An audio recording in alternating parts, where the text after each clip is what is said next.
Welcome back, dear students. In the earlier videos, I have told you about the landforms and about the mountains and what are the endogenous and the exogenous forces, the mountains and the three types, that is the fold mountains, block mountains and the volcanic mountains. I have also told you what are the two types of the fold mountains, that is the young fold mountain and the old fold mountains. I have told you also about the difference between the two. Just a quick recap, that fold mountain is a result of collision of two large land masses. The upper part of the earth crust fold in layers, thereby forming mountain belts, and Himalayas were a good example of the fold mountains. Then they are still growing today and they are also called the youngest fold mountains. A quick recap on the block mountains. The block mountains too are results of geological activities going on inside the earth. When the earth crust cracks up, the land in between rises up and thus forming the block mountains, and it has two parts, the host, that is the upper part, and the graben, which is the lower part.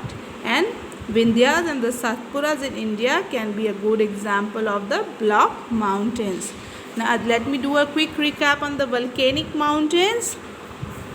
So the volcanic mountains are formed due to the heat generated by the internal activities inside the earth. The heat generated by these internal activities is so strong that at some place it breaks open the earth crust, resulting in eruptions. So what comes out when eruptions take place? Gases, ash, molten lava or magma are released and on the earth's surface, and on cooling it settles, whereby raising landforms, creating volcanic mountains. So after this, let us do the importance of the mountains. What are the importance of the mountains? They are very, very important for us. So what are the importance?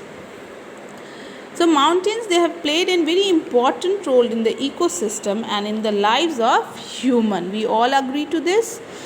Mountains are the storehouse of natural resources. Large deposits of minerals are found in the mountains.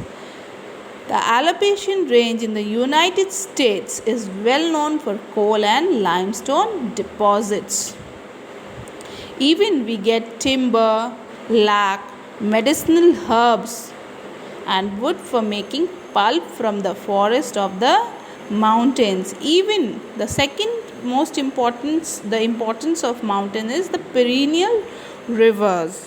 So perennial is they flow throughout the year. Okay, so they are called the rivers which flow throughout the year, they are called perennial rivers. So rivers rising in the snow-fed on heavily rain-fed mountains are an important source of water. So they are an important source of water to the people, and which helps in the promotion of irrigation to the nearby land and water for many other uses. So mountainous countries like Japan, Italy, Switzerland, which lack in coal deposits, have developed hydroelectricity from the waters of these perennial rivers for the development of water electricity.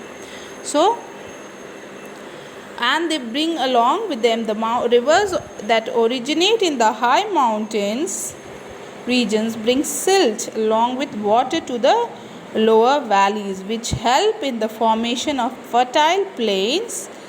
The great alluvial plain of northern India, which has been formed by river Ganga, Satluj and the Brahmaputra.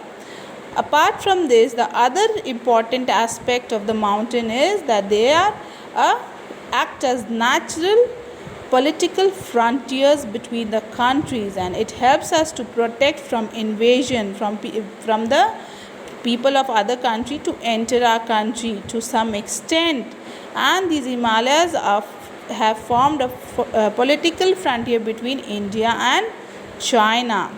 Mountains are areas have low temperatures, okay, so they serve as climatic divide between two adjoining regions. They are an example.